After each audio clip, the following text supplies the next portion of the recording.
What's up, everyone, and welcome to the XL VoD review with Omen by HP, designed to help you dominate the game. I'm John, your host, and I'm joined by my commendable co-host, Furndog and Jon. It's a new one. Yeah. Had some time. I looked up some adjectives. Beautiful. All right. So anyone who hasn't seen this series before, what we do is we take a recent game from the national leagues and we break it down in more detail, focusing on the macro mistakes the teams are making and how they should have maybe done things slightly differently or could do things better. This is so anyone who wants to learn more about the macro game, maybe you're a coach, maybe you're just joining a team, maybe you're just getting used to competitive league, can watch these videos and hopefully learn a thing or two. So we're doing EU Masters again today. This is a big tournament going on in Europe, all regions competing. It's absolutely awesome. If you haven't managed to check it out, please do so. Really, really good standard, but also really fun the way it's all been done. So today we have Origen, which is a Spanish organisation, or team, you could say team, yeah. I think, and Ninjas in Pyjamas from Sweden. So you'll probably recognise some of the people from the Origen team if you haven't seen any of the EU Masters anyway. And some of the Ninjas in Pyjamas from the UK scene as well in the past. Let me just make sure I'm not going to pause it.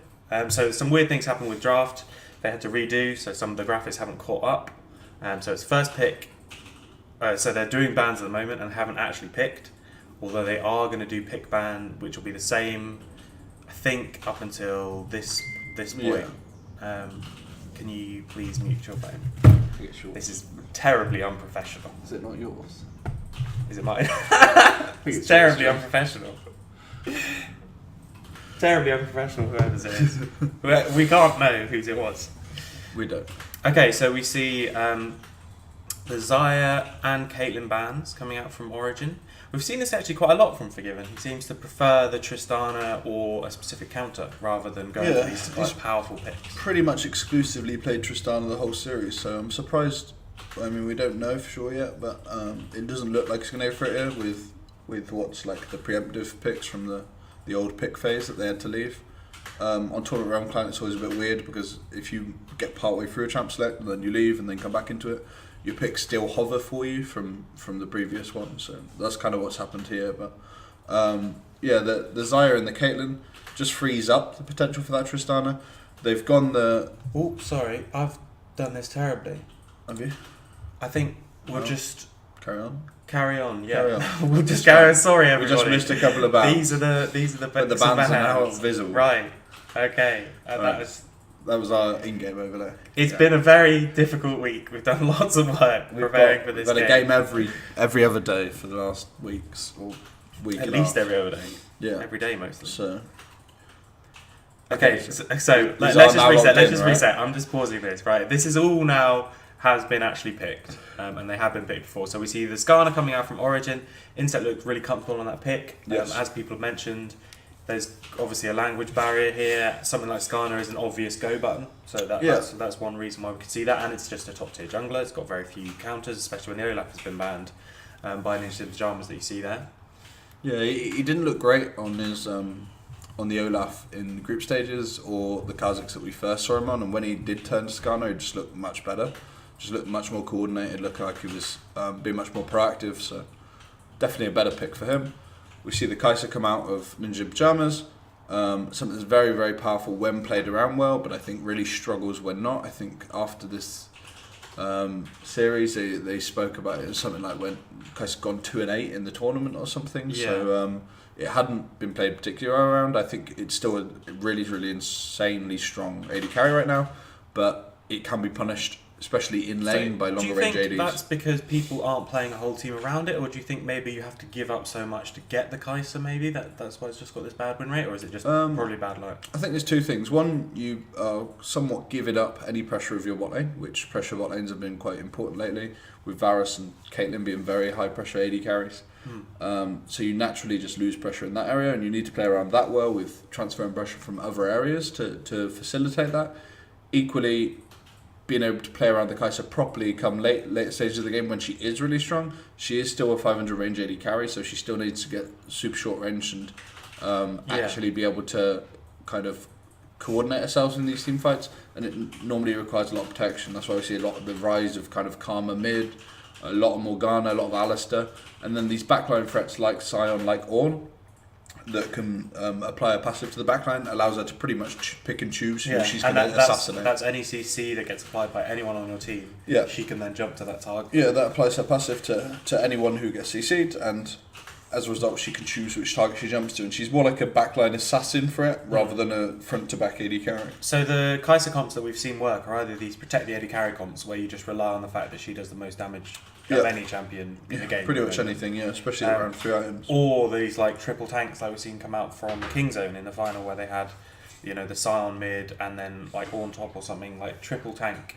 or even quad tank for the Kai'Sa, so that she can basically jump around anywhere and you can't really get to her through these tanks. Yeah, I mean, she definitely does enough damage on her own if she stays alive long enough, and if you've got tanks applying her passive to multiple people, she's in a really good spot to shred and get all the missing health that she needs to, which is how her passive works, and just cut through enemy teams. Okay, so I'm just going to jump forward a bit so we get into game, and we'll talk about the comps in the early stage of the game. We won't go through at 2 times speed because I prefer to be talking the whole time. And it's rather than just looking for points. Yeah, because there's always stuff to. Oh wow, there's always stuff to go over. I think there was a pause at the beginning of this game, which is why it's taken so long to get into it. Yeah, so there you go.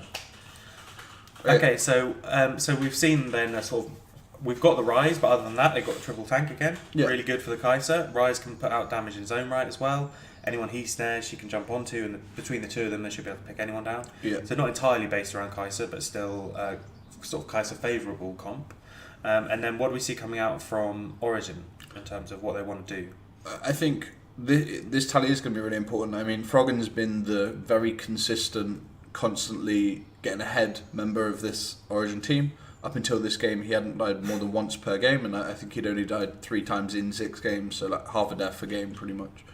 But this isn't a team fight monster, Talia. It's more about your ability to get lane priority in mid lane and then impact the side lanes, which is exactly what they want to do if they want to try and shut this Kai'Sa down in the early stages or slow her build path down.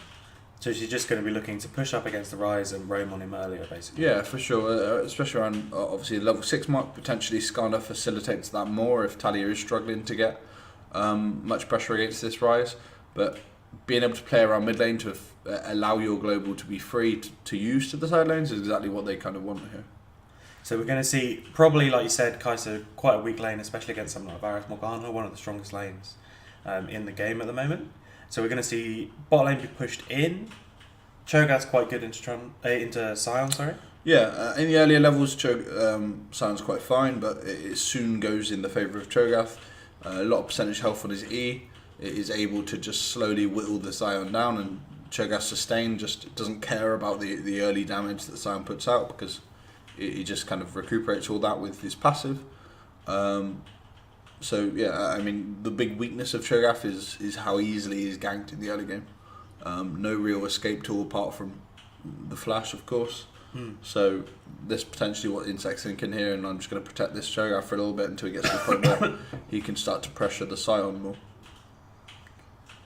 Okay, and in terms of jungle path then, Skarner is like, he clears a bit faster than stage 1. It's slightly favourable on Skarner up until a certain point when there's a certain amount of QSSs roughly. Definitely amongst the spired areas. The spired areas provide a lot of attack speed for Skarner. They also give him a lot of mana regen.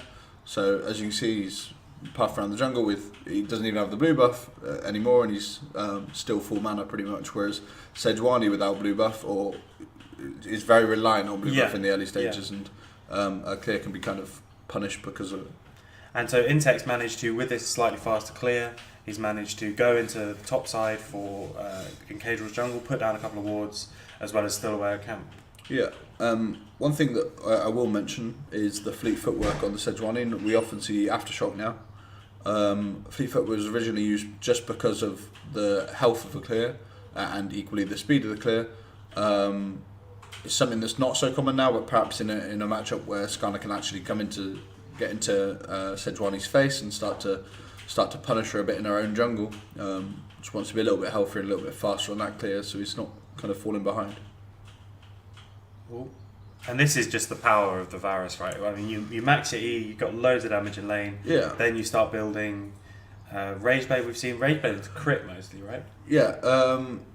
There's a couple of different variations you can do on the Varus build. It's always Rage Blade Rush now, just because of how cheap Rage Blade is on 8.6. 3,000 gold as opposed to IE, which is 3,400. So against crit-based AD carries, you spike much earlier, and even if they get IE and you get the Rage Blade, you're significantly stronger. Just because 20% crit is unreliable. But we often see the Rage Blade into like the Hurricane, IE, and then just a standard crit AD carry build, which come 4 items is so powerful. The other iteration is Rage Blade into more on hit, like Blade King or Wit's End, and you just spike a bit earlier, and for a cheaper course. But yes, you're probably a little less powerful when it comes to 4, 5, 6 items. And that's one of the reasons why Varus is so useful as a pick, right? Is that not only is he good early, but he's just sort of useful throughout the whole game. He's just got this sort of straight power curve. I mean, there's no real plateau. He just gets stronger and Champions stronger. like Caitlyn, for instance, are very powerful in the early game, plateau quite heavily in the mid game, and then are much stronger again once they get kind of past the 3 items. But yeah, the Varus has a kind of this upward trend in terms of strength throughout the game. For anyone who's new to this series, by the way, I'm about to break my very first rule. I was going to say we don't generally talk about just like the random ganks that are coming out, because we don't want to go too much on the micro stuff. We just want to talk about the state of the game as well while watching. But we do see this roam up from Hustling Beast, and this is something we talk about a lot. Even if your lane is losing, that doesn't mean you can't use your prior when you have it to get a roam off and get a really successful. Yeah, I think this is really well played from Ninja Pyjamas. I mean, Braum uses any bot lane prior. Back to see the. I think he just comes. He just does it from a good recall time. Yeah. So they get prio, even though the lane's losing. That doesn't mean. Coastal Braum got their recall first. They come back to lane first. Morgana Varus pushed out and then came back to lane. So I can even draw it now. Yeah. I think Braum doesn't need to be here. It just moves up. Really easily. Sion's immediately moving down, knowing that they wanted to make this happen. So he actually gets prio as well first. He's much quicker on this play. Yes, he ults away from the Skana, so potentially a little bit less strength, but still, he knows they're going to make this play on mid lane, and as you can see, he's first in the river, first to move down, and even though Frog and Flash away, he bumps into the Sion that has prio. So good usage of prio on both side lanes by Ninja Pyjamas, just secures the outnumbers advantage in this scenario. And that's why we so often see in, especially in pro games, but even at these amateur league levels, the sort of Braum and Alistar are favoured over these traditionally really strong laners, because even though Morgana's winning the lane, you can still use any prio that you do have to get a roam off and affect someone else's lane. So it's like sacrificing your own lane to help win the map, for example. Yeah, especially in regions like Korea and things where they don't think they're going to win the lane so hard, just because the other players know so well how to play from losing lanes, and then you're not going to be able to punish as much as you'd like to normally. So they put real value on stuff like Alistar, stuff like Braum, stuff like even Rakan, like Solar without the Xayah, to allow for these kind of prio usage, and when they do have this area, and that's why Time Kench such. Yeah, Time Kench exactly the same. So very quick, one of the fastest users of prio, just because the distance he can cover once he's past level 6. So. Yeah, okay, so really good roam off into the mid lane, and this like slows Talia down so much. And like you said, she wants to be pushing forward and taking over the game. What we've traditionally seen from Froggen up to this point is these sort of 1v9 style champs who can just get to a certain point where they've got so much damage. Very control like mage, Rise, team fight heavy Nivea, stuff. That sort of thing. Where if you get enough of a lead, you can just take over the whole game. So this is like your sort of bog standard 5s play that Origen managed to execute really well. Do we want to maybe go back and look at the setup of this, or do you know this? Yeah, I mean, I think this is kind of what we spoke about briefly anyway, right? It's just what Talia is trying to do. Yeah. She's trying to impact these side lanes rather than beat the Rise. She's not going to beat the Rise very heavily, but she is able to impact the side lanes because the speed that she can do that. So you push up mid, you time your roam to hit when the bot lane wave is crashing, and you have, as a 4, you basically dive the 2. That's pretty much what you do. Yeah, that's and really standard. You just use the fact that Talia pushes faster to create an outnumbered situation in the bot lane, a bit like Nip did when they got their faster recall in timing off, and they actually do find this roam even though Froggen had just pretty much died. So I think Nip's idea of attacking the global is exactly the right way to go. You normally do this against things like Shen, stuff like Talia, that wants to not impact its own lane but impact the side lanes. Attacking that area is exactly the right way to play around this. But still, Froggen comes back from base, is able to find a moment of prio, and that's the situation where you really just have to leave bot lane. Like, you're not saving the tower even if you're there. Rise TP back, he starts to push. You need to wait for Talia to show back mid lane before you can step up on bot lane, because this will always happen to you. That's just the power of Talia. And it's one of those things as well where if Larson starts, I mean, Larson does have a global ult, although it's much shorter range. Not global, sorry, ranged ult. Yeah, kind of semi-global. But it's one of those things, the reason these global mid laners are so strong is that if they start roaming and you start roaming, then they just come back. You have to come back, and then they can just ult away. Yeah, mid traditionally used to be a very farm-heavy lane. That's why stuff like Oriana was so valuable, because you're just able to farm in the short lane, be pretty safe, and then impact team fights massively later on. But in the last kind of 2 seasons, there's a Barakaiser. I mean, this is the literally exact same play, and expects them the exact same mistake that we just talked about.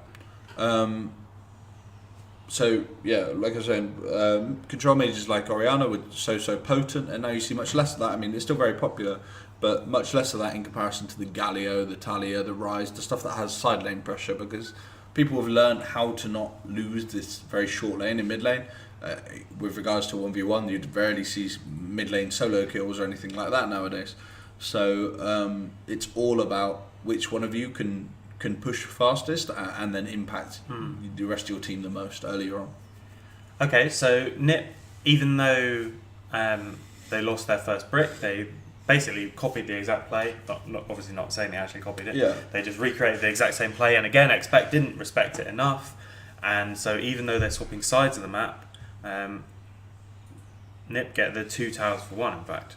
Yeah, I mean... I'm not entirely sure what this play was. I Nip, remember thinking that at the time. Nip punished Expect really hard, because just the way Kaiser is, she doesn't even need to be near you. She just needs CC to be applied to you, and then could just instantly jump to you and assassinate you in between the towers there. They then get first tower, and then they push on for the second, whereas Origen just trade that for the Herald, so they're looking to break another tower. Because they were slow tempo-wise on that lane. And this is the thing, if Expect doesn't die there and he just backs away, then he can probably save the second tower. Yeah, and that's why it's so important to not just defend objectives, because they're there and they're your objectives. Yeah, and this is where a lot of kills in pro play come from. People wonder why there's only a couple of kills in this, whereas in my solo queue there's 25 kills at 25 minutes. It's actually because people understand normally what to give up. When people don't understand what to give up, or they don't play around the kind of respect that they should, then that's where a lot of kills in pro play come from. Is just the kind of the byproduct of actually not playing the macro correctly. And that's just the slightly unfortunate Varasol again. Yeah, Huston was trying to control River. He got engaged upon. Varasol misses, but. So when you've got both these towers down, these side towers down, north side of Origin, is it sort of a no-brainer to try and use the Rift Herald to break open mid? Because mid's the one that normally can take you a long time to get that down if you don't sort of get it sorted. Yeah, when you're mirroring, so what I mean by mirroring is your bot lane's one side and then their bot lane is the other, and you're just trading off sides of the map. When you can't mirror anymore is when it comes down to mid lane, right? There's only one mid lane and there's nothing to mirror, so both bot lanes end up mid lane, even in the situation where if one team would like to mirror. And that's where you use that advantage, which in this case is the Herald, to be able to break that tower. You'll probably see Forgiven sit around there a lot now and just collect a lot of farm, and Talia push and move. Maybe she uses wall to try and facilitate breaking down the towers, but mid tower is so valuable and so important, just because it allows you to push your vision so deep into their jungle on either side of the map that you're choosing to play around, and just control the map so much better. Okay, so now we've got these 2 long lanes. Is there a specific lane assignment that both of you should be going for? I mean, it's one of those things where, with the Sion Cho'Gath matchup as well, because once they both get a banner of command, Cho'Gath can feast your banner, but you can't kill his banner as Sion. That he's always going to have prio against you. Is that a matchup that OG is just going to always look to try and find?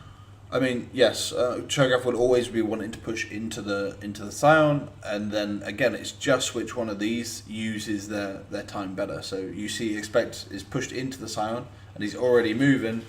Scion felt it was needed for him to get here to be able to defend, or they're going to struggle defending 4v5. So he even used ults there. Maybe he was looking for something more than that, but realistically now, if this, depending on what the lane situation is on bot side, I think it's going to push back towards Cho'Gath. You'll probably see Cho'Gath go collect that. Push out, or even in this case, it looks like they're funneling a lot of farm onto Talia rather than the Cho'Gath, and they're not so worried. This is about something that I feel a lot of amateur teams make as a mistake, is they do these slow pushes when there's not an objective to take or protect. So, for example, that slow push that Sion just created there probably just lost Nip a wave of this is definitely something that you see a big difference between the more experienced teams and the less experienced teams. When you're creating slow push on side lanes, yes, it means that someone's going to have to deal with it, but if there's nothing for you to actually enforce around on the other side of the map, all you're doing is letting their minions kill your minions that you want to collect, and as a result, just falling behind in CS as long as they go collect that slow push themselves. Slow pushes are quite nice sometimes for situations where maybe an Infernal spawning on bot side and you set up a slow push, knowing that they're going to lose that massive wave to tower if they come to contest 5v5. But equally, in the majority of situations nowadays, the actual hard push is more valuable for you, for whoever wants to collect these side lanes. Okay, but we did see on the other side the correct use of a side lane. I mean, of a slow push. Sorry. So Larson was pushing up that wave, building a massive wave while the mid lane tower was going down. So they did sort of trade mid lane for it. But as well as taking the tower by a good roam from Cadril, anyone who came to defend it and came to collect that wave was going to die. Yeah, he covered so this Larson's time OG made the correct play, not sending someone there to just die and still lose the objective like we saw earlier. Yeah, it was a little bit of a strange one. I mean, they valued putting the bot lane farm onto Froggen on this Talia, and that's why he was even literally one wave ago. Now he's up 12 CS. But the situation was one where potentially they could have moved Talia topside with Skarner, with Insec, but they valued just getting that free farm onto the Talia on the bot side instead. That's just a global ult trade. Yeah, I mean, I think it's a little bit of a misread there. I don't think you're ever really going to catch the Rise out with something like that. Tis easier nowadays, of course, than it used to be with Rise's ability to Zonya's ult, which has now been removed from the game. But that was always a fun interaction. Yeah, but he's still quite a useful ultimate in these sticky situations that you can kind of sometimes find yourself in. Okay, so the fact that OG still have this mid lane tower up, that's pretty big in terms of where they can move on the map, right? So what do they do now that Nip can't do in terms of answering? Well, Origen are just trying to strangle out Nip's vision now in whichever side of the jungle they want to play for. Yes, there's still 3.5 minutes till Nash, so perhaps it's not around that. Perhaps there's another important Drake that they want to play around beforehand. So pushing vision into Nip's blue side jungle. And this is where, I mean, we can we can see it happening now. They've got this vision here. So firstly, it's pushing the vision in yourself, and then secondly, denying any vision of Nip, so that they can't see Skarner moving through here. Rise is constantly scared to push up like this in the side, and especially when he doesn't have this ultimate, because if Skarner's there, he's in real trouble. Yes, he's got the QSS now, but it's still a big possibility of him still a big possibility of him being chased down by Skarner and Talia. Okay, I can't remember if anything happens in mid here then. But on the other hand, we've talked about Kai'Sa and a late game damage. This I think might be a decent pause. We've talked about Kai'Sa and late game damage. We've seen Rise. Obviously, Rise can get to that point where he just shreds anyone. So is really the onus on OG still to be making these plays? Because, I mean, actually it's fairly even at this point, and the Kai'Sa is just going to be doing more and more as the game goes on, and the Rise is going to be doing a lot as well. I think Ninja Pajamas has done a really good job of facilitating the usage of their comp. As you can see, they've got 3 towers to 3 towers of Origen, and this is where Talia becomes less used. She wanted to be mid lane and making the plays on the side lane towers. When both side lane towers are gone for both teams, there's much less for her to do, and realistically they're just trading farm between Rise and Talia, which always favours the later game scaling champion, which in this case is the Ryze. And Ryze will be much more use in most cases than the Talia, because all Talia's damage just hits the front line, and Talia's just going to be hitting the Sejuani Scion in the majority of team fights, especially with the Braum there to block a lot of what she does as well. It should be quite tough for Froggen to impact this game in the way he has in previous games. But yeah, I mean, that's where we're at right now. I think it looks like they're going to kind of hard force this engage around the next Drake, which is spawned in a minute. But so Origen go up to try and take the blue buff and deny it away, and this time there's a well-timed collapse coming out from this Scion. I mean, the Scion is a champion that without the usage of teleport, Scion should always be there before the Cho'Gath. The only way that Cho'Gath ever matches to this is with the teleport itself, and as you can see, himself or Forgiven were there. They get the aggressive move onto Origen in the bot side river here with the Scion out, catch 2 people, kill 2 people. Watch out for this. So one of the things as well then is that one of those plays where it's like Origen are maybe getting a little bit desperate in terms of like we need to force things, or is that literally just a mistake? Like they basically invaded with way too few people. I think it was just a bit of a mistake. I don't think that they expected NiP to collapse as quickly as they did. I think they thought that they had more control than they did around the river, and that they actually wouldn't be seen doing it even if they were doing it with less people. Obviously they didn't clear out the vision well enough. NiP did see this, and then that's where the hard engage, massively long range hard engage as well. The Scion ult, the Sejuani ultimate, they're very like non-risk to use from such long range that you can cancel at any point, or you can throw the Sejuani ultimate, and if it misses, you haven't committed to the fight by doing so. And that's where stuff like Sejuani has become more prevalent than Jarvan, that we used to see a lot, because Jarvan throws himself in there, not just something like an ultimate. And this is where we see the slow push being useful, right? So what we've seen is Origen push up a big wave up into the top lane. When Kai'Sa goes up to collect it, they take the dragon, and they take it basically completely free. Just knowing that there's going to be an outnumbered situation, Kai'Sa's not going to be there. She's all the DPS right now. She's 3-0. If Kai'Sa wants this farm, we're going to take the dragon. If Kai'Sa doesn't want this farm, they're going to lose that farm, and I guess maybe we'll give up the dragon. Completely free is the wrong way to put it. They're basically NiP is saying, yes, you can have the Mountain Drake, but we're going to try and get this Kai'Sa's and try and get it to catch back up into the game. Origen are putting NiP in a situation where you either funnel this farm onto Kai'Sa, or you lose the farm to tower, and we just give up the dragon anyway and just trade it for you having less farm onto the Kai'Sa. So I don't think that's a bad move from NiP there. I think putting all your resources into this Kai'Sa to succeed in the late game should be exactly the right move, and that's kind of what they're doing here. But just like Vayne and stuff like that, though, Kai'Sa is still very execute dependent in terms of like, even if you could have 6 items on Kai'Sa, and yes, she can do the most damage probably in the game at the moment still, but she can also in teamfights get zoned out quite easily, and it just depends on how both teams play each fight, right? Absolutely. I mean, the issue with Kai'Sa is how short range she is. Yes, she gets the initial shield when on ult, but even then she's now in 500 range of all your team and is at threat of dying. So that's why we see a lot of comps played around her. A lot of comps like Karmas and Morganas that are there just to allow her to be within that range and actually be a much less threat. So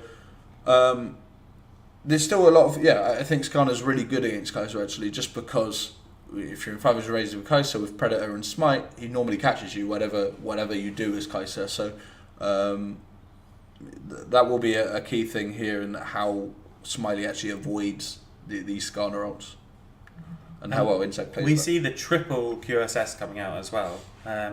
This is something that people seem to be sort of on the fence about. We don't always see the tanks go QSS this early, but you do often see situations where the carrots have QSSs, but it doesn't matter because you still just kill the tank. Yeah, I don't disagree with it here. I think all the initiation that could actually punish NiP is initially the long range CC, like the Varus ult into the Morgana binding, and then secondly onto the carries, the flash Skarner ults. QSS deals with all of those. I think Sejuani's going to be the one that's being hit by the long range engage, and that's where we're at. Sorry, I need to jump back for this one. That's fine. Okay, so they just take a very opportunistic. Do they see the Kai'Sa back? Is that what they're doing, or are they just literally, let's give this a try? Because they don't have any vision in NiP's red side jungle. Oh yeah, they see. So they see that Kai'Sa's backing. and they take that opportunity when the reset, because she's so much of the gold, right? She's 3-0, she's got 200 CS. They just try and force it at this point. Yeah. They get the teleport out from Finn as well. Yeah, they disengage a little bit slow here. Hustling Beast does block the wall very well, so that doesn't cut the team off, so they're able to disengage. Realistically, it's a win for Origen. They blew that Sion TP. Now Cho'Gath's going to go back into bot side. Origen are going to be a little bit passive. Cho'Gath's going to get prio. Sion's going to be bot lane and not have teleport to answer the next play like this. Really good teams like Origen will enforce your hand on what you do. They then make a massive blunder in a way, right? They get zoned away from mid lane. Yeah. They're very sort of lackluster in terms of how they go back to the lane. So like you said, so Expect's going to be recalling, but the rest of the put the rest of that back on. And the rest of the team then, like, Froggen goes up here and they all get forced around here, they just lose the tower. Yeah, they have to take the long route round. I mean, I think this is down to the slow disengage from Origen. If they disengage as soon as they saw the TP, you're in a really good spot to actually just get out and not get zoned like this, but because they were quite late on the disengage, they had to take the longer route. They lose a big chunk on mid lane. I think overall it's still net gain, seeing that this tower didn't go down, because now they're in a really good spot. But like I was saying, the really good teams like Origen leave you being reactive all the time. That they make you be put in situations where you need to make a decision that's good for them either way. You either come and contest this Nash without Kai'Sa, or we're going to take the Nash free. They don't give you any kind of rest time. They're constantly on you to make bad decisions, and they're trying to enforce bad decisions. And that's just a really good pick for Given stepping up. Yeah, I mean, way too far. this was a really... When Nip rotated from the Nash, you saw they dropped double pink ward in Origen's blue side jungle, so they did kind of two things at once. One, they got the inside path into mid lane, and then two, they gained vision control as well. And coming through that pink ward... Here. Yeah, coming through that pink ward is exactly where Forgiven actually didn't see the Sejuani coming, gets hit by the ult, gets one shot, mid tier 2 goes down, and Nipper in a really good spot. Need to start getting used to all the hotkeys for that.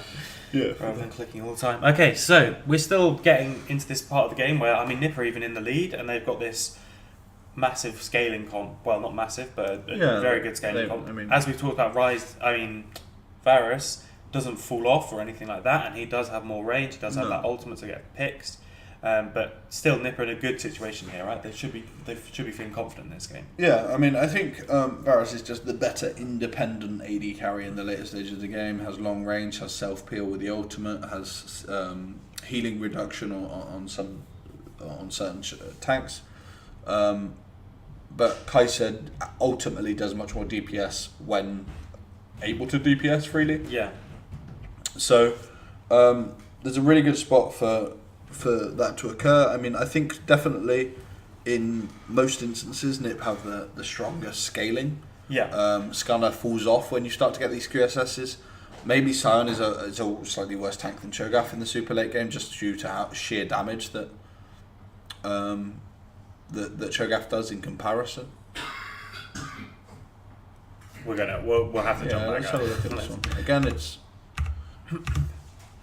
this is a byproduct Again, of what it's just happened very earlier. opportunistic, right? Yeah. They don't normally. The idea is you push the side lanes, you get the vision, then you push the lanes, and then you go for the back. I mean, this is just because Sion's TP is timed. Sion's bot lane dealing with the wave. They know that they can force a fight, and this isn't necessarily about the Nash. Yes, if they can get it low enough before Nip react, yes, they'll try and secure the Nash with the smite and the Cho'Gath ult. But this is more about, we're going to force you to come and fight us 4v5 because we know Sion can't get here in time.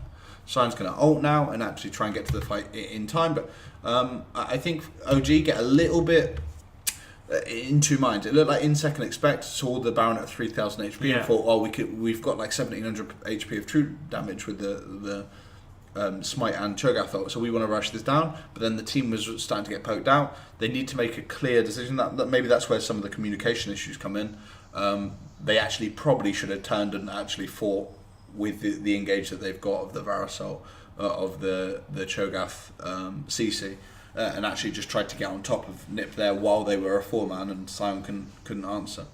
But again, no real loss in that sense, no real loss of doing the Nash there, apart from Sion loses ultimate, and now still there's quarter of this TP window left where Origen can still force around. equally, you can see how many waves are being lost in bot side by Simon. He's just constantly losing farm. Yeah. Cho'Gath's constantly And it's always gaining so far farm. behind, basically. It was fairly even after lane phase, and now he's like 40 or so. Side lane control is literally why Origen are just taking over this game a little bit in that sense. Oh. So I mean, this should never happen. Kodra stole Nash. I think this game is very, very tough. Expect has feast up as well. Yeah. I think they just some of them peel away from it, but Insect doesn't this time. Yeah, I mean, I think Forgiven's doing exactly the right thing. Forgiven's DPSing. Expect needs to be okay. He flash feasts and leaves it on 96 HP, and anybody could hit it at that point, and it happens to be Kodra.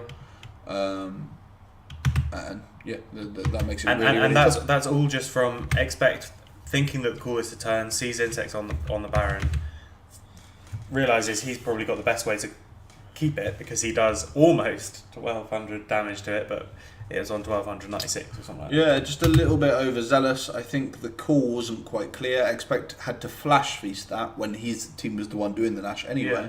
So it's definitely kind of you see the Kai'Sa damage as well. and then they just clean up from that point. They get all the stats off the Nash. They were not the ones tanking Nash. Their side waves were really, really poorly set up by Nip, and they actually lost a huge amount of farm in both side waves during this play. But they come out with a Nash, they're able to run it down mid with a banner. It's only Forgiven for now to try and defend, so he's not going to be able to do anything versus this. And they're going to 100% take your inhib for sure. And this is where, I mean, Nip got to be feeling pretty good about that. Yeah, I mean, they've now opened up nearly a 7k gold lead, so they're in a really good spot. It looks like Nip are actually going to push for more. I don't necessarily agree with this. I think that's a little bit overzealous. I think you just take the Drake, deal with your sideways, get your sideways in a good position, spend the gold you just got from Nash, and then come back stronger and come back with, because a lot of that 7 gold lead has just been made, so actually a lot of it probably hasn't been spent. One thing as well that people don't seem to do that much, I can't really tell if they're doing it now, is when you're pushed up into someone's base and you retreat, as long as you're retreating when it's your choice, not when like your support dies, for example, you can come back through, place vision everywhere, and just take everything that's up and get yourself as much gold as possible. So they do take the red buff, they do take the wraiths, but they leave sort of 2 of the 4 camps that were available up, and there's not as much vision down as Origen get their base like. first, they get the Drake in a situation where they should be pushed into their base. Origen have a very uncanny ability of being able to find advantages in non-advantageous situations, and it's just the experience that they've got. They've been in these situations so many times that they know how to deal with it, even and spot your mistakes from a mile off, even sometimes before you make them. And this is 8.6, so it has all been nerfed, but we've still got the Baron Banner combo. Yes. Is this time where Nip should really just be grouping up to use it rather than using it on the side wave here? Yeah, I really don't think there's much that Origen can do to stop the Banner minion right now. Varus is terrible at dealing with him. Varus does almost 50-50 magic physical damage, and he's not going to be able to step up and auto-attack this. His Q got nerfed heavily, so this isn't a build. This is an attack speed heavy build. It's not a build that's going to one-shot with Q. So... That's super overforced, but they still trade 1 for 1 in a situation where isn't it just more beneficial for Nip to just group up as 5, use the fact that no one can kill this, and just walk it in? I think so. I think they need to just group up, force with the banner, protect the banner, and let the banner do the work for you, and then use your front line to disengage any kind of fight that. And Insect recognises this. Like the banner's going to take something bot anyway. So they group as 5. They find a 5v4 situation again, and that's why even though they've got a 7k deficit, it actually comes out as an even trade. Yes, arguably the gold goes on to Kai'Sa. Although actually, I mean, it's a better trade for Origen because then that banner minion just walks into tower and dies. Yeah, I mean, and they get the CP. It does nothing really. So yeah, I think definitely grouping up and spreading your resources less evenly. Just putting them in the one area, using your 5-0 comp, which is ultimately what they got. This isn't a Camille or something in the side lane that's going to be pushing towers. Yes, they have banner of command, but realistically, actually just protecting your backline is more important here than trying to get extra on the other side of the map. And again, they're just getting caught in areas. They do get their objective, they get out kind of scot-free, but All Rise's summoners are now gone. Yeah. Kai'Sa had to use ult defensively in that last fight. Not the perfect way to deal this as Nip, but they've still got 2 inhibs down. They've still got the late game damage. They've got 7-0 Kai'Sa at this point. Yeah. They should still be looking to fairly easily close this game out. Do they just group bot side now? I mean, now it should be as obvious as anything for them to move into the bot side jungle, control bot side jungle. You've got naturally pushing waves for you in both mid and top. They will push irrelevant of what Origen do. Origen can shove them out all they want, but they'll always push back in if you give it enough time. Put your next banner bot lane, which is about to spawn for Sion. He's about to get his banner of command up now. Put that bot lane, protect the banner on the rest of this Baron. There's no more Baron. Oh, the Baron's run out. Yeah. Okay. So even so, protect the Baron and just wait for super minions to do their work in the other lanes. Yeah. When someone goes to deal with those super minions, that's your time to be aggressive. Use the Sion ult, use the Sejuani ult, and dive this bot lane tower. And so is it because Origen have so much pick that we think this 4-1 is not really worth it? Because like, if someone gets picked here, if they QSS maybe the wrong ability and they get Skarner ulted or whatever, Yeah. Sion's not going to be there in time, is he? So it No, doesn't matter. I don't agree with this. I think you have to. The only way that Origin really realistically win is them finding an outnumbered situation where they're fighting 5v4 or they're finding these advantages. If you group up as 5 and you played the fight properly, or even if you don't play it properly with this gold leader, you're quite forgiving in terms of you can make mistakes and not be so punished for it. You're going to be in a really good spot. I do like the Sion getting on the flank though to force the dive, because it makes the carries kind of zone from the tower, and if that's coordinated with the next wave crashing, they're in a really good spot. I do like this. Being able to just have a bit the risky Sion at first, but when he gets into the base with the when he gets into this position, I mean they can't all turn them and kill him, or else they lose the objective that they're trying to play for. Here comes the dive on the wave. It's a really nice play from Expect there. I watched that. I noticed that at the time. So he gets the black shield to block from the Morgana, and he's actually safe once he's got black shield. Yeah. And the CC's down. But because he's got black shield on and because he's tanky, he flashes to save Froggen and Jezzus. Expect pretty much solo-handedly wins this fight. He soaks up the Sejuani ult initially, gets the black shield on him, flashes into the Sion ult, and that's all the engage gone. So that leaves Froggen and Forgiven completely untouched, and if they can DPS, there's your best chances of winning the team fight. Expect recognises that and plays solely for that. So again, they lose the inhibitor. Again, they lose the inhibitor, but because they don't lose the fight, they don't lose the game. So they're just about holding on. 3 inhibitors down. They've only actually got the outer towers from Nip, which they got like by 15 minutes or something. Yeah. This is such a ridiculously precarious situation now, isn't it? Yeah, this game should be done pretty much. If Nip play cautiously, play safe, play for Kai'Sa not to get picked by the Skarner ult or anything like this, it should be really tough for Origen to win.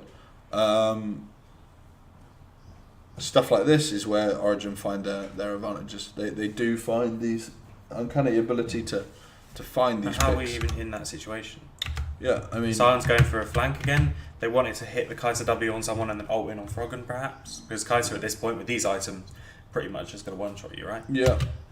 But the rest of the Nip are backing away. Finn doesn't have a QSS. Yeah, and Skarner's one of the best chain CC the best chain CC in jungler in the game. If you use your combo properly, you've literally got about 7 seconds of CC. And that's plenty of time for a later game stage Varus to chop you down. Almost caught Larson as well with the ult there, knowing that his flash was down, knowing he wouldn't be able to get the ult away with all the CC coming out from going for that second pick. Yeah, you've never beaten Origen. They're always a threat, irrelevant of the game situation. You could be 20k up and they're still finding ways that they can try and eke out advantages of you. So just kind of a facet of a really good team overall. So. And they're very, very aggressive. They go straight for this Baron, even though it's... Yeah, absolutely decisive. They know they've got no tank for another 10 seconds. Again, if Nip want to fight this, then they're fighting 5v4. Expect in the base, they know they can get the Baron recalls. They know that they're not going to lose any more than what they've already lost. And this is the thing of being such a decisive team, that even in a situation where you've got 3 inhibitors down, they're somehow put in a point where they're making they feel like they need to be super proactive to get something to finish the game. Where it's like they're making you reactive, even though you're 7k up and got no inhibs, which is bonkers in reality. It shouldn't ever able to be like that, but they're really, really good at spotting this kind of instance where they can punish you. Nice pick from Smiley there, but again, this is the third time or so we've seen it in the last 5 minutes. The reason they keep dying is because they just split up. Why are they not all, they should all go the same direction here. And it costs Kaiser's splash, which 33 minutes into the game, that's super important, right? Yeah, huge. It's all about this Kaiser living. She's 8-0. She's got the majority of the team's gold. If she dies, even if you've got a 6k, 7k gold lead, the team fight is not going your favour. So really good play in the early game from Nip, but sort of maybe getting a little bit sloppy in terms of where they're going, do you think, at this point? Or are they just a bit... Obviously, this is a knockout game. Yes, it's best of 3, but the first game means so much. Against a team like Origen, to get to fight the top 4 in Europe, all that kind of stuff, the pressure is massively on. Yeah. And it's just the experience coming out from Origen, right? They don't make these little mistakes They're where you don't... very good at spotting little things that you hasn't do. ever flashed in this situation where it's just because he was in the wrong place or something like that. No, you won't get in the wrong place like that. And other players will. That's how you get the consistency. When you're already at the sort of micro level, the consistency comes from just not making silly mistakes. Yeah, and just understanding what these mistakes are to deny that. And I mean, they will constantly try and find outnumbered fights on you. They'll constantly try and control vision. They use this Nash very, very well to just give them artificial stats that the Gold League doesn't show. They've got a lot more stats than they should have AP and AD wise right now. Equally, as well as their wave clear being against these super is much better than it otherwise would be. So then, if you're a team watching this, yes, obviously it's hard to say, "Oh, just do it like Origen do it." But what is it that they're doing that you can sort of recreate to say, how do we stay in a game when we've got 3 inhibitors down? It's just constantly never being in a situation where we're just we'll just sit in base and wait. The second Smiley's gone the wrong way, it's I'm going to force his fight right here. Constant proactivity. It's constant. If this happens, we are going to do this. If that happens, we are going to do that. What mistakes do they keep making? They keep sending Sign to a side lane. What do we do if Sign's in a side lane? We do this. You know what I mean? And that leads you in a situation where you already know what's going to happen before enemy teams even decided what's going to happen. And we're also somehow in this situation where it feels like Nip are the ones who are we have to force something, even though they've got 3 inhibitors down. So they just, even though they've no idea where Morgana is, she could be right there. She is right there. They just massively force onto Froggen. He just gets the instant black shield, cleanse black shield, and he's safe. Absolutely. And they've lost again all that engagement tool. So, and stuff like that will be timed. Sejuani will be very aware of when that's back up. So that Froggen will know he can step forward like this and aggressively clear the minions. Forgiven exactly the same. He knows what he can do in terms of limits to step forward and start hitting the wave there. So now there's no wave. What are Nip really doing? Actually, they're just waiting for other side lane waves and just struggling to see. They've got so many super minions there. They should still. They've got 4 super minions in this singular wave. Protect the wave. Let the wave do its work for you. Minions do. Super minions do about 400 damage, 360 damage, 360 AD, I believe. So per hit, it's a lot. So this is another one of those situations where Varus is just super, super useful because he gets the ult onto Larson, and Larson's in the middle of the whole team. It spreads to everyone, basically. Yeah, absolutely. And then you see I'm not sure Smiley needed to QSS that, but he QSS's the Varus ult in that situation. And then the engage is now he's got no QSS, no flash. And they've timed both those things, and it's just from two little mistakes. They see that, and you're punished. Finn engaged overzealously, really, and then as soon as the front line's not there, they're instantly on you. Smiley dies for that, and that's the end of your siege. And these inhibs being back up for Origen is going to be a huge wing kind of window. The goalie is now only at 2k. It's almost impossible for Nip to be getting any farm because the super minions have just been pushing your own minions that you're collecting into Origen's base for the last 5 minutes. And as you can see, Forgiven's 60 CS up on the actual Kaiser, and even though Kaiser's 8-1, Forgiven is just as many items as Kaiser is. So. And again, Origen get another dragon in a situation where they really should have been in their base for the last 7 minutes. So it all comes down to these little mistakes then. So I mean, yes, Origen have been playing this exceptionally well since their 3 inhibitors go down. Every time they make any sort of overstay, they've been on it to punish it, and it's basically just because one of these teams looks like they're really ready to go instantly, and one of the teams is slightly a bit nervous, in fact, even though the nervous team is the one that's so in control of the game. They force you just to be reactive, and that's the last thing you want to be in League of Legends, is reacting to what the opposing team does. You want to be knowing what they're going to do, or having a kind of educated guess based on being in that situation many times before, on what they're likely to do and how to punish that. And that's something that Origen do so well. Okay, and yet we're still in this situation where NiP should still really win this game. Even though the gold is starting to become even, they've got the 3 inhibitors down. Is the play now to just keep pressure inside, keep Origen inside their base, not overforce anything, wait till neutrals are up and go and take those? They need to use minion waves, sync the minion waves together to crash in, and then ensure that this Kai'Sa doesn't die. She needs QSS and Flash up. She's got QSS up, Flash is about to come up. That should be all the tools that you need if you play properly to win these fights, just Kai'Sa being alive. Sion's Sejuani Braum is not going to die too faster than the Skarner or Cho'Gath is at this point, when there's a Varus hitting them and a Kai'Sa hitting the Cho'Gath Skarner. So, yes, I think still NiP compositionally are in a good spot. This is where mental takes place in the game, and it's not just about this isn't 5 robots playing 5 robots, and this is 5 very experienced players that have been in these situations thousands of times, and then 5 also pretty experienced players, but that haven't probably kind of been at this level as anywhere near as much. So equally, there's the whole thing of nameplates and who you're playing against, and predicting that Forgiven's Varus will do a lot more damage than someone else's Varus because you know it's him. And, so you all these things play in the back of your mind, and again, just eking advantages out. And there's no reason again for Finn to be there when the rest of his team's not. No, there's not a synced pressure. If Origen do that, they should be losing their top inhib on the other side of the map, because there's not 2 points of pressure at the same time. Finn has to flash for it, and that's a mistake by NiP just overall. They're waiting for this Nash now. They want the Nash to be able to move in and end. Let's see how Origen actually deal with that. So they're resetting to hopefully get vision before it spawns. Yeah, maybe a bit late on the reset again. Slightly off-put perhaps by the fact that Sana has needed to flash. So it's going to be spawning before they're actually back from base. Yeah, this is really bad. They should be here. They should have already been there. Even as 5 as well. They should be there as 5, in control of the area. Not Origen starting the Nash first, and then they'd be perfectly Smiley fine. just gets chunked out by Froggen as well. And then Cagel jumps into the pit to steal because they're late on the resets. Nothing more than that. There's no need. There should never be this situation where Cagel's last into the pit.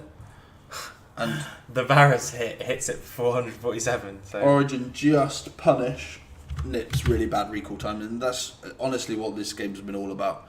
Just punishment from Origen of NiP's mistakes. Not. But this is a really good sort of showcase of how to punish mistakes. Yeah, absolutely. And that's the only way you can come back from a Kai'Sa's still broken. Yeah, that's the only way you can come back from a 3 inhibitors down, is you just have to look to punish every single little mistake that someone makes. If someone overstays, they need to burn flash. If someone pushes when the rest of their team isn't also pressuring, they need to burn flash. All that kind of thing. If they recall late, you start the Nash immediately yourselves. And Kai'Sa, yes, she does get the Morgana pick, but at this point now they need to remember that Kai'Sa's ult is not up, so she needs to play these fights even better. Yeah. Sort of live. And it is a little bit wary this time by OG because they don't have this Morgana, they don't have the black shield to put onto Forgiven, so Forgiven's got to play this fight very well. He finds a situation where he can skirt around the Sion Q, and he literally 3 hits the Kai'Sa. If ADs hit each other at this point, whoever hits each other first normally wins.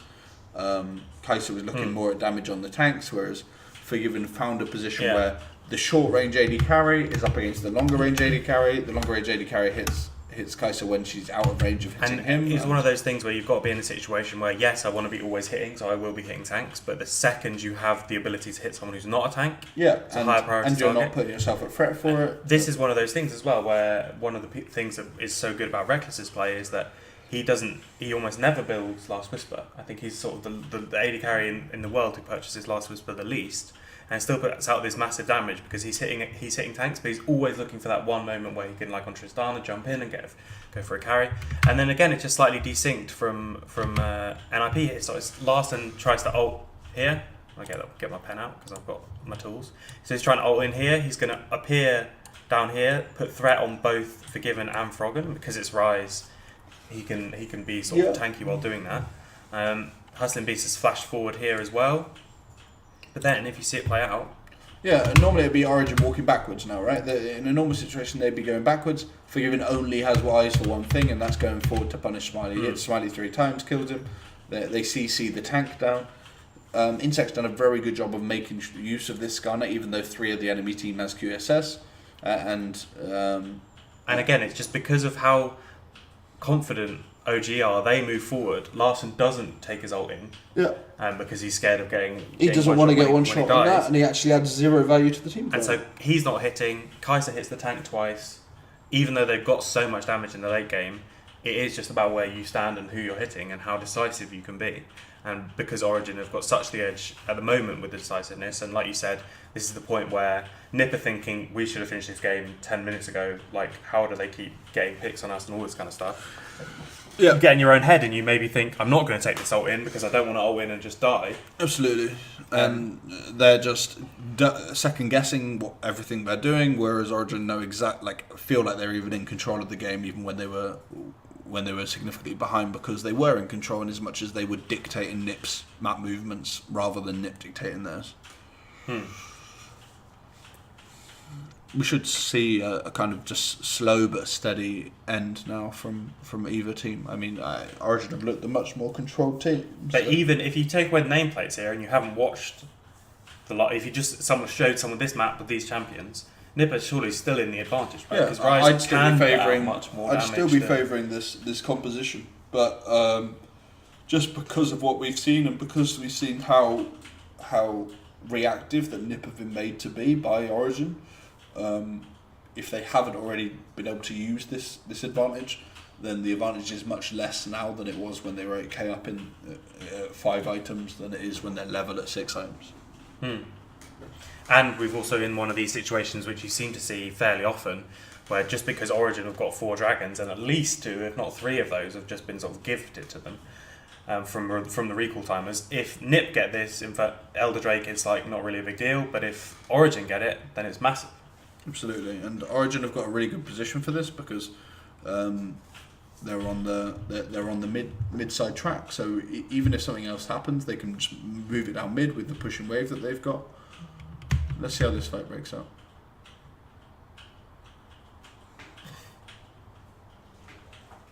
And again, it's just it's the decisiveness of Origen. And I mean, I did point this out at the time, but this is from this cue from Expect. Yeah, I think Expect's been massive. Like the hidden star in amongst this game. Really, he's played so many moments so well. He gets knock up on 3 people, including both carries, while they're being Varus-ulted. And then all of a sudden they're not DPSing, whereas everyone on Origen is, and that's the difference in a fight like this. And again, you can sort of see the indecisiveness perfectly encapsulated by what Smiley's move here is that he QSS's the Varus ult, but after he's already been CC'd for a second by it, and it's like, I don't know whether I should QSS it instantly or QSS it and save my QSS and stuff like that. Because in the last fight I've QSS'd it and got punished by the Skarner, so your decision making gets questioned. He does get forgiven on the back end, but suicides himself for it. Forgiven is the exact opposite. He flashes in to kill both the carries and basically... Yeah, he knows exactly how much DPS he can put out and knows that if he flashes there, he can kill them both and he wins the game even if he dies for it. And I mean, that's it all just keeps going back to this, is the power of being decisive, and this is not something really that you can... I mean, it's just practice, right? It's just the fact that these guys are played on bigger stages than there's loads, and so they know... Over a number of several years, and experience plays a massive part, and they're just going to walk it in and end here. They're so tanky that they don't care about towers anymore. And the death times are so long that realistically, even though without their AD carry, they can push in and end the game, I think. So, I mean, decisiveness, and then also enforcing your opponent's hand is the kind of key to this game. Enforcing limiting what they are able to do and just making them be reactive even when they're in an advantageous situation. Really, really well played by Origen to control this game from the situation they found themselves in. Okay, cool. Well, that's it then. Thanks very much for watching our VoD review with Omen by HP. As always, please leave us a comment if there's things we could have done better, other than the obvious ones, like putting the correct overlay on at the correct time. Yeah. Muting my phone would have also been useful. But thanks very much for watching. Cheers, guys.